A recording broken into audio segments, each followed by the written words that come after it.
많은 분들이 치매를 병명으로 알고 계시는데 사실 치매는 병명이 아닙니다. 뇌 기능이 떨어지면서 기억력이나 판단력 같은 인지 기능이 감소하고 이로 인해서 일상생활에 지장이 생긴 상태를 말하는 일종의 증상군입니다. 그래서 치매를 일으키는 원인도 다양합니다. 그중 전체 치매의 약 70%를 차지하는 알츠하이머병이 있습니다. 그림을 보면 왼쪽 정상뇌는 주름이 촘촘하고 뇌 조직이 두껍게 유지되어 있습니다. 그런데 오른쪽 알츠하이머병 환자의 뇌를 보면 전체적으로 뇌가 쪼그라든 것처럼 보입니다. 이런 변화는 단순히 나이가 들어 뇌가 작아지는 것이 아닙니다. 뇌 안에 신경세포가 손상되고 연결망이 무너지면서 생기는 변화입니다. 알츠하이머병에서 기억력, 주의력 같은 인지 기능이 떨어지는 이유가 바로 여기에 있습니다. 중요한 점은 이런 변화가 어느 날 갑자기 생기는 것이 아니라는 점입니다. 10년, 20년 전부터 뇌 안에서 아주 조용히 진행됩니다. 그럼 신경세포는 왜 손상되는 걸까요? 우리 뇌는 하루 종일 쉬지 않고 활동합니다. 그 과정에서 베타아밀로이드라는 단백질 노폐물이 만들어집니다. 건강한 뇌에서는 이런 노폐물이 적당히 만들어지고 적절히 청소됩니다. 그런데 이 청소 기능이 떨어지면 베타아밀로이드가 뇌 안에 조금씩 쌓이기 시작합니다. 그리고 오랜 시간에 걸쳐 아밀로이드 플락이라는 끈적한 덩어리를 만들게 됩니다. 아밀로이드 플락이 쌓이면 뇌 세포 주변 환경이 나빠지고 신경세포 안에 타우 단백질에도 이상이 생깁니다.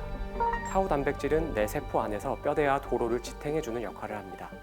그런데 타우 단백질이 변성되면 이 뼈대와 도로가 무너지기 시작하고 결국 신경세포 사이 연결망이 끊어지고 뇌세포가 손상됩니다.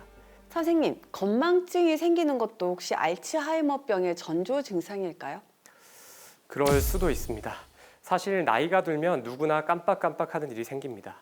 그래서 단순한 건망증과 치매를 구별하는 것이 무엇보다 중요한데요. 진료실에서 제가 늘 강조하는 구별법을 알려드리겠습니다. 건망증은 기억을 잘 저장해 두었는데 순간적으로 찾아 꺼내기가 어려운 상태입니다. 옆에서 힌트를 주면 아 맞다 하고 기억을 떠올립니다. 뇌과학에서는 이것을 다시 보고 알아챈다고 해서 재인이라고 부릅니다. 건망증은 이 재인이란 기능이 건강하게 살아 있습니다. 하지만 치매는 뇌 속의 기억을 저장하는 장치 자체가 고장난 상태입니다.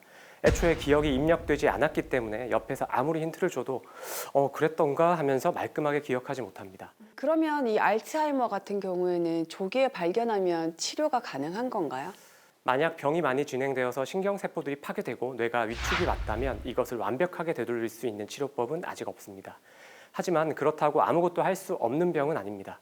오히려 조기에 발견했을 때 우리가 할 수 있는 일이 분명히 있습니다.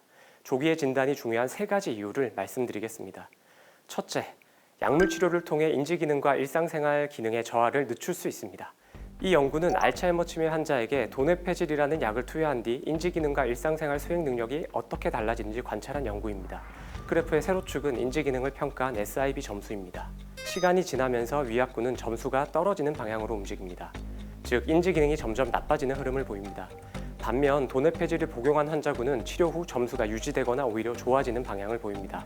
이것은 약물 치료를 통해 기억력, 주의력, 언어 능력과 같은 인지 기능이 일정 부분 보존되거나 개선될 수 있다는 의미입니다. 우측 그래프는 일상생활 수행 능력을 평가한 결과입니다.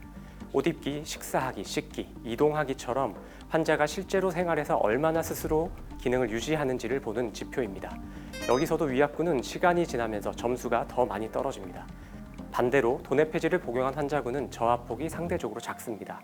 즉 약을 먹는다고 병이 완전히 사라지는 것은 아니지만 인지 기능이 떨어지는 속도를 늦추고 일상생활 기능이 무너지는 시점을 지연시킬 수 있다는 뜻입니다. 그래서 첫 번째 이유는 분명합니다. 치매를 조기에 발견하면 약물 치료를 시작해 증상을 조절하고 기능 저하의 속도를 늦출 수 있습니다. 두 번째, 인지 예비능을 단련시킬 수 있습니다. 인지 예비능이란 뇌의 회복 탄력성, 쉽게 말해 뇌가 버틸 수 있는 여유 능력이라고 이해하시면 됩니다. 치매 연구에서 아주 유명한 연구가 있습니다. 바로 미국에서 진행한 수녀 연구입니다. 평생 규칙적으로 생활하다 101세에 돌아가신 메리라는 수녀님이 계셨습니다. 수녀님은 돌아가시기 전날까지도 기억력과 인지 기능이 잘 유지되었고 뚜렷한 치매 증상을 보이지 않았습니다. 그런데 사후에 뇌를 부검해 보니 놀라운 결과가 나왔습니다. 뇌 속에 알츠하이머 치매 말기 환자처럼 아밀로이드 플락이 가득 차 있었고 뇌의 세포도 심하게 망가져 있었습니다. 다시 말해 뇌를 현미경으로 보면 알츠하이머병 환자가 뚜렷했는데 실제 생활에서는 치매 증상이 거의 드러나지 않았던 겁니다. 어떻게 이런 일이 가능했을까요? 여기서 중요한 개념이 바로 인지 예비능입니다.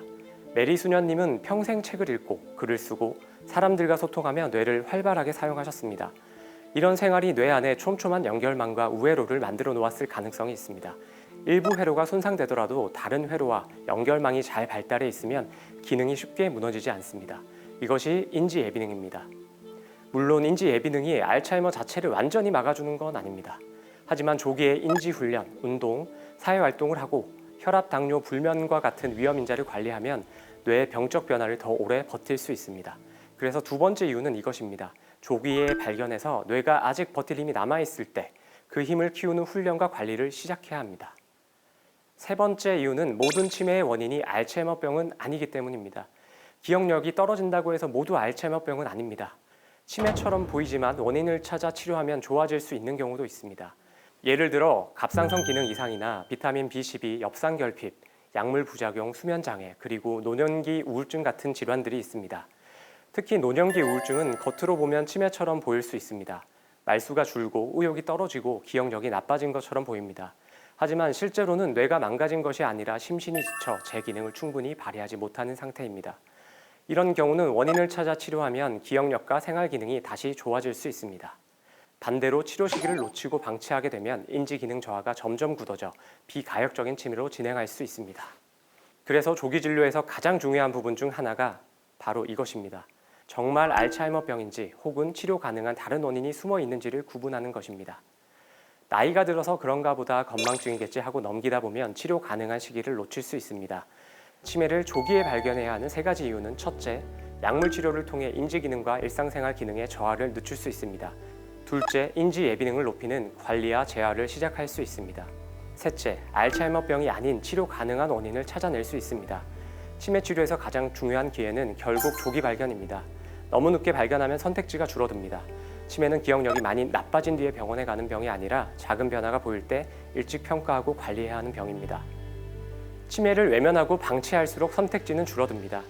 하지만 용기를 내어 일찍 확인하고 관리하면 가족과의 소중한 기억을 더 오래 지키고 노년을 더 건강하게 준비할 수 있습니다. 여러분의 맑고 건강한 노년을 응원합니다. 감사합니다.